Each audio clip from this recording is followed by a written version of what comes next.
Helen Davenport clutched her savings passbook tightly, her frail fingers trembling as she stared at the numbers on the page. Something was wrong. A strange fee had appeared in her account, a significant amount for someone living on a modest pension. Inside Concord Bank, the crisp air conditioning contrasted sharply with the tension tightening in her chest. She stepped forward cautiously, her gaze sweeping across the young professionals conducting their transactions with ease. When it was finally her turn, she was met with an impatient glance from the bank teller. "Next," came the flat, rehearsed voice of Brittany Shaw, a young employee with perfectly manicured nails drumming lightly against the counter. Helen took a deep breath, steadying her voice. "I'd like to ask about an unusual fee in my account. It wasn't in last month's statement." Brittany's eyes flicked to the screen as she tapped a few keys, then frowned slightly. "That's just a standard service fee, ma'am. All customers are subject to it." Helen's brow furrowed. "But I've never been charged this before."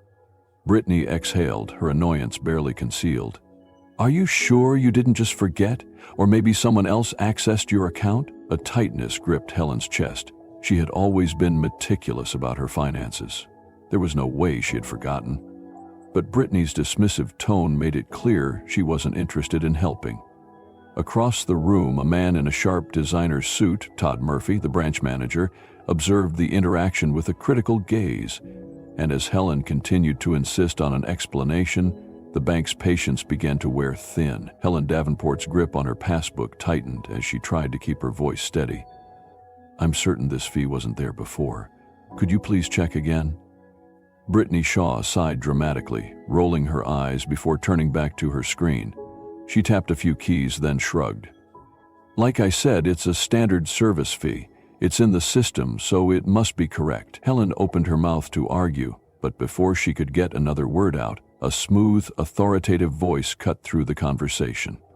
"Is there a problem here?" Todd Murphy, the bank's branch manager, strode toward them with the confidence of a man who had never been questioned. His tailored suit was immaculate, his watch gleaming under the overhead lights. He didn't even glance at Helen as he stopped beside Brittany. "This customer is disputing a routine charge," Brittany said, her tone dripping with condescension. "I've already explained it, but she keeps insisting it's a mistake." Todd finally looked at Helen, but there was no warmth in his eyes, only impatience. "Mrs. Davenport, our bank policies are clear. We have every right to apply service fees as needed." Helen stood her ground. "But this wasn't in my account before.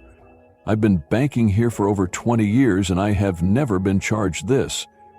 Todd let out a small chuckle, shaking his head.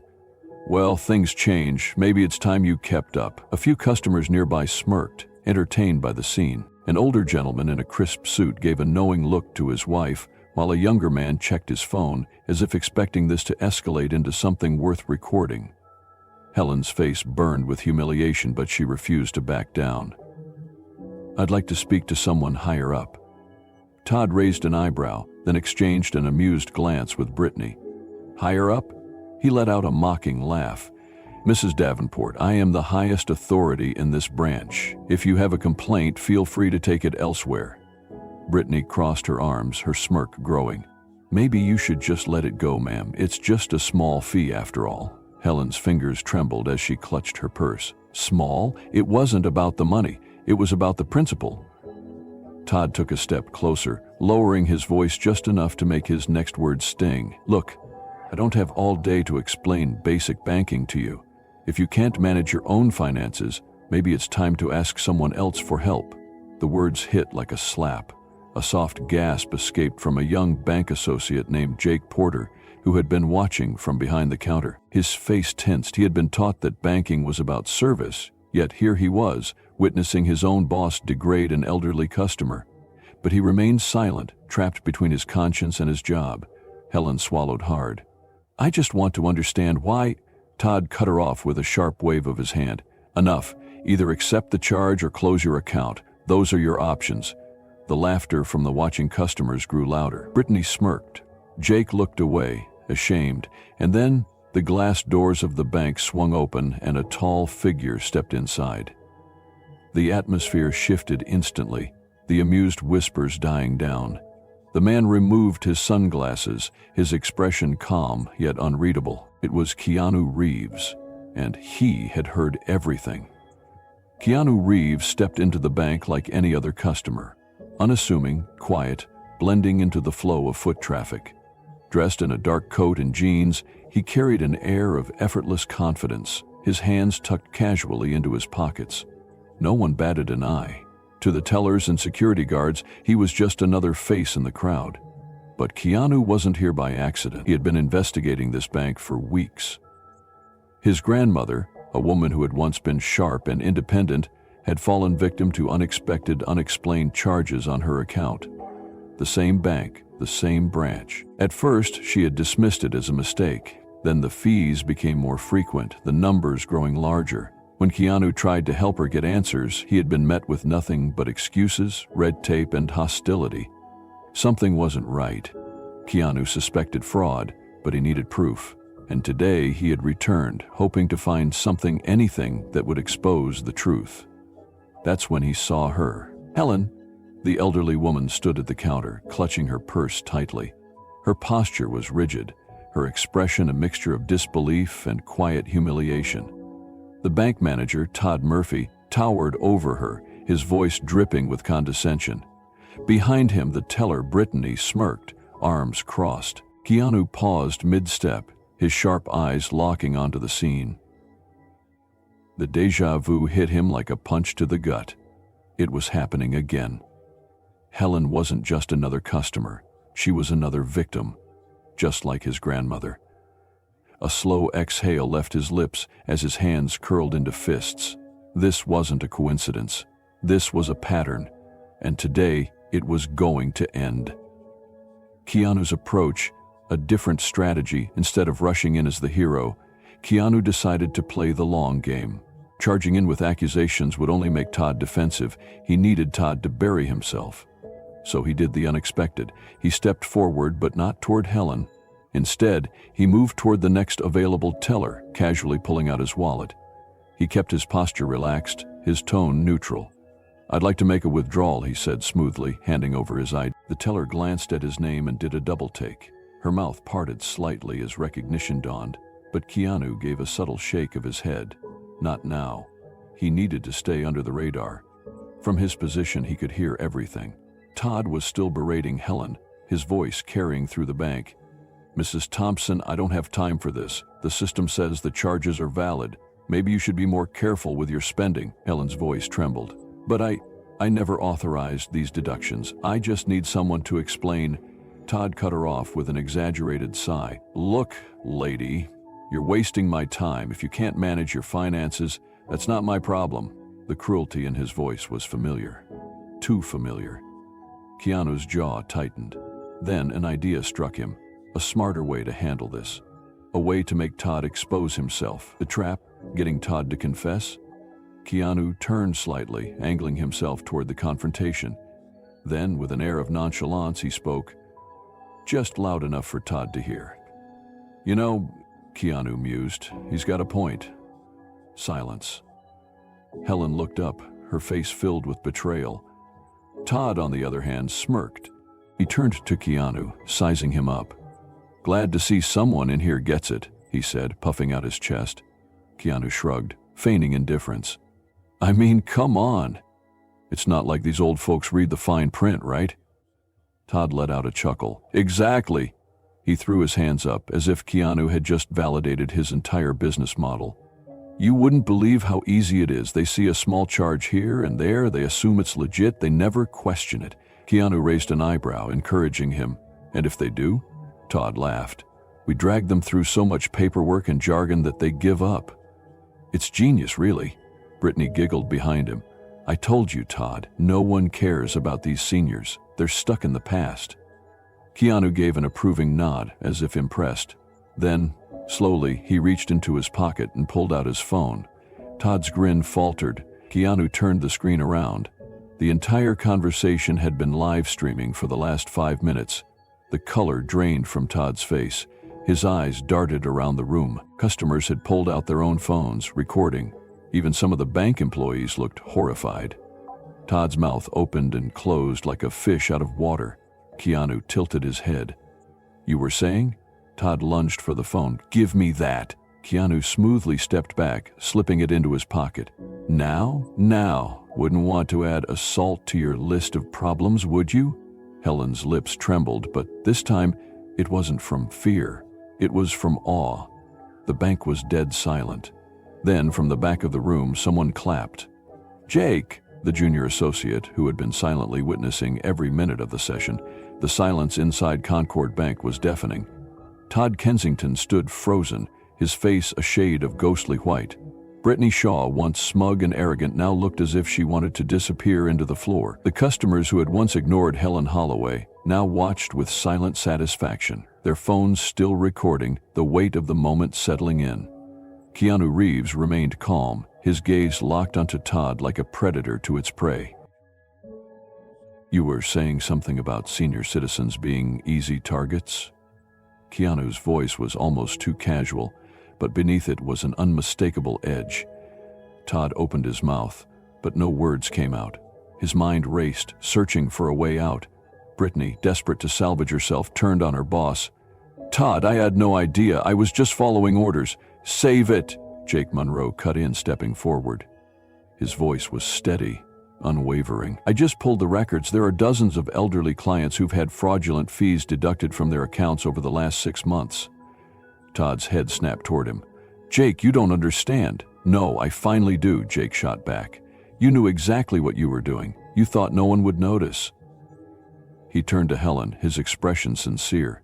Mrs. Holloway, I'm so sorry. This shouldn't have happened to you. Helen's eyes softened, gratitude flickering across her face.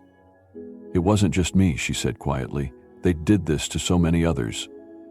The final blow, justice arrives before Todd could conjure up a response. The bank doors burst open. 2 uniformed officers strode inside, their expressions grim and focused.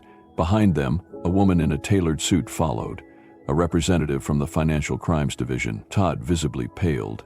Which one of you is Todd Kensington? One of the officers asked. Todd hesitated. I? That would be him, Keanu said smoothly, motioning toward the trembling manager. The officer pulled out a document. We have a warrant to investigate fraudulent banking practices at this branch. We've received reports of unauthorized deductions, altered account statements, and systematic fraud targeting elderly clients. Todd stumbled backward, his composure cracking. This is insane. You can't just... Oh, we can, the financial crimes investigator cut in, her voice sharp. And thanks to a certain live-streamed video, we now have first-hand evidence of you admitting to it. The entire room turned toward Todd. Checkmate. Todd's hands clenched into fists, his breathing ragged. Then, in a final act of desperation, he bolted toward the back exit. Big mistake. The officer closest to him moved like lightning, grabbing Todd by the arm and slamming him against the counter. The sound echoed through the bank as the officer cuffed him. You have the right to remain silent, the officer said coolly, dragging Todd toward the exit. Brittany let out a shaky breath, her eyes darting around for an escape. Not so fast, the investigator said. We'll need you for questioning as well. Brittany visibly deflated, her hands shaking as she was escorted away. A new beginning. Helen gets what she deserves. As the chaos settled, Jake turned toward Helen, offering her a warm smile. Mrs. Holloway, we're going to reverse every single one of those fraudulent charges, and on behalf of the bank, I'd like to personally apologize. Helen nodded, her eyes misty with emotion. Thank you. Keanu, watching quietly, finally spoke. That's a start, he said, his voice measured. But I think a public statement from the bank would be more appropriate, don't you? The investigator nodded in agreement. I'll make sure of it. The tension finally lifted. The bank, once a place of exploitation, now felt different. Change was coming. Keanu turned to Helen. You okay? Helen smiled softly. I am now. He reached out, giving her hand a gentle squeeze. And with that, Keanu Reeves turned and walked toward the exit, stepping into the afternoon sun, his work done. The aftermath of Concord Bank's scandal rippled far beyond its grand glass-paneled walls. News of the fraudulent scheme spread like wildfire, the recorded confession of Todd Kensington becoming a viral sensation overnight. People were shocked, outraged, and, more importantly, demanded justice. For Helen Davenport, it was never about vengeance. It was about truth. She sat in her small kitchen the next morning, the scent of freshly brewed coffee filling the air as she watched the news unfold. The anchor's voice was firm, reporting on the arrests of multiple bank employees, the statewide investigation now underway, and the immediate reversal of fraudulent charges for victims like her. She sighed, a weight lifting from her shoulders. For the first time in months, she felt at peace. Concord Bank's fall from grace. The public backlash was swift and unforgiving. Concord Bank's stock plummeted, its reputation in tatters. Their CEO released a public apology, but it was too little, too late. Customers closed their accounts in droves, unwilling to trust an institution that had preyed on the vulnerable. In the midst of it all, one small but powerful voice emerged: Jake Monroe. Stepping forward in a live press conference, he publicly condemned the corruption he had witnessed and pledged to help rebuild trust. His courage earned him national recognition, and soon another financial firm, one built on ethics, not exploitation, offered him a position. He didn't hesitate. Helen's unexpected influence. But perhaps the most surprising consequence was what happened outside the walls of banking. Helen found herself receiving letters, emails, and phone calls from strangers who had been victims of similar scams. Some had lost everything. Others had suffered in silence, believing they were alone. "I thought no one would believe me," one woman wrote. "Because of you, I know I'm not crazy. I know I have a right to fight back." Helen smiled softly, realizing something profound. She had started a movement. She wasn't just a retired schoolteacher anymore. She had become a voice for those who had been silenced, a quiet goodbye. As for Keanu Reeves, he had already moved on, disappearing into the world just as quietly as he had arrived. Before leaving, he had one last conversation with Helen, standing outside her modest home beneath the glow of a setting sun. "You didn't just help me," she said. "You helped so many people." Keanu simply smiled. "That's the thing about justice," he said. "It has a way of inspiring others." She nodded, watching as he walked toward his motorcycle, his presence calm, steady, unshaken. And as he rode off into the distance, Helen knew this wasn't just her victory. It was a reminder that no matter how powerful the corrupt may seem, there will always be those willing to stand up and fight for what's right. And sometimes all it takes is one voice to change everything.